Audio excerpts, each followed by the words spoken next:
Welcome to Burning Topic.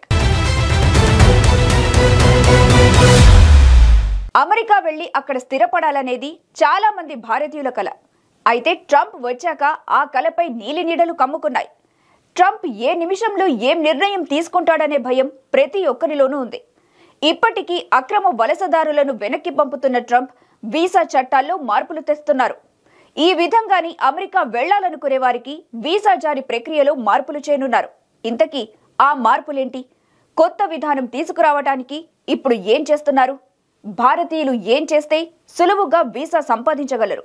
Let's watch.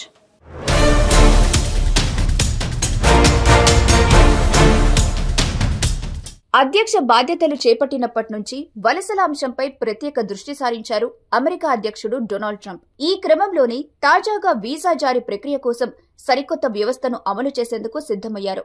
మార్చి 20 నుంచి visa దరఖాస్తులను పరిశీలించే ఫారిన్ లేబర్ యాక్సెస్ గేట్వే వ్యవస్థలో పాత రికార్డులు, దరఖాస్తులను తొలగించనుంది.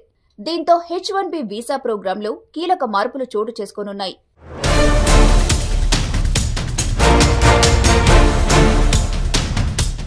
మార్చి 20 నుంచి 5 ఏళ్ల కంటే పాతవైన అన్ని రికార్డులను సిస్టమ్ నుంచి తొలగించనున్నారు. అంటే ఓ దరఖాస్తుకు సంబంధించి 2020 మార్చి 22న తుది నిర్ణయం వెలువడి ఉంటే ఈ ఏడాది మార్చి 22న దాని రికార్డులను తొలగిస్తారు. ఉద్యోగాలకు సంబంధించి 5 ఏళ్ల కంటే పాతవైన వీసాల రికార్డ్స్ అన్నింటినీ మార్చి 19లోగా డౌన్లోడ్ చేసి పెట్టుకోవాలని ఆయా సంస్థలను ఇప్పటికే ఆదేశించారు. లేదంటే ఆ రికార్డులను కోల్పోవాల్సి ఉంటుందని పేర్కొంది.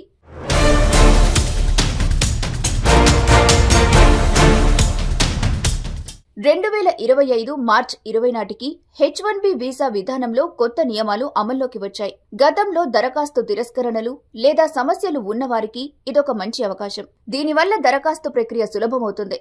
అలాగే పాత తప్పిదాలు కొత్త దరఖాస్తుదారులకు ఆటంకం కాకుండా ఉంటాయి. భారతీయులకు ఇది గత టెక్నికల్ సమస్యను పక్కన పెట్టి మళ్లీ ప్రయత్నించే అవకాశాన్నిస్తుంది. కొత్త H-1B విధానం 2025 జనవరిలో ప్రవేశపెట్టిన H-1B మోడర్నైజేషన్ రూల్ ఆధారంగా అమల్లోకి వచ్చింది. ఈ విధానంలో కొన్ని కీలక మార్పులు చేశారు. దరఖాస్తు చేసే విధానాన్ని సరళీకరించారు. దీనివల్ల సమయం ఆదా అవుతుంది. ఆంటర్ప్రెన్యూర్లు, ఫ్రీలాన్సర్లకు కూడా H-1B వీసా అవకాశం కల్పించారు. దరఖాస్తు ఫీజు కొంత పెరిగింది. ఇది దరఖాస్తుదారులకు అదనపు భారం కావచ్చు. పూర్తిగా డిజిటల్ విధానంలోకి మార్చారు. దీనివల్ల పారదర్శకత పెరుగుతుంది. ఈ మార్పులు నైపుణ్యం ఉన్నవారికి మరింత అవకాశాలిస్తాయి. కానీ ఫీజు పెరుగుదల వల్ల కొంత ఇబ్బంది కావచ్చు.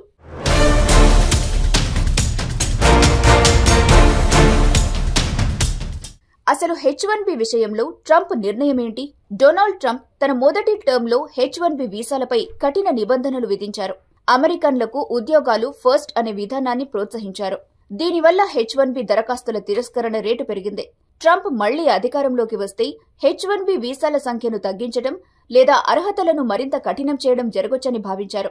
అయితే దీనికంటే H-1B మోడర్నైజేషన్ రూల్ పైనే ట్రంప్ ఫోకస్ పెట్టారు. భారతీయులు H-1B వీసాల కోసం అతిపెద్ద దరఖాస్తుదారులు. ఏడాదికి సుమారు 65,000 వీసాల్లో 70% వీరికే వెళ్తాయి. ఈ నేపథ్యంలో ఏం చేస్తే ఈ వీసాలు సులభంగా పొందొచ్చు అనే దానిపై నిపుణులు సలహాలు ఇస్తున్నారు. ఆర్టిఫిషియల్ ఇంటెలిజెన్స్, క్లౌడ్ కంప్యూటింగ్ వంటి డిమాండున్న రంగాల్లో నైపుణ్యం సాధించాలి. ఫీజు పెరుగుదలను దృష్టిలో ఉంచుకొని ఆర్థికంగా సిద్ధంగా ఉండాలి. ఒకవేళ అమెరికా విధానం కఠినమైతే కెనడా, ఆస్ట్రేలియా వంటి దేశాల్లో వీసా అవకాశాలను కూడా పరిశీలించాలి. తాజా నిబంధనలను అప్డేట్గా తెలుసుకుంటూ ఉండాలి. ఎందుకంటే విధానాలు తరచూ మారొచ్చు.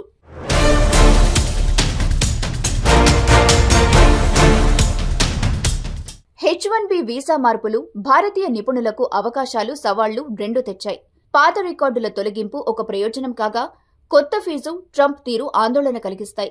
భారతీయులు తమ నైపుణ్యాలను పెంచుకొని సమాచారంతో సిద్ధంగా ఉంటే ఈ మార్పులను సానుకూలంగా ఎదుర్కోవచ్చు. అమెరికా వీసా విధానం భవిష్యత్తులో ఎలా మారినా భారతీయ టెక్ నిపుణుల విలువ ప్రపంచవ్యాప్తంగా ఉంటుందని నమ్మకంగా చెప్పొచ్చు.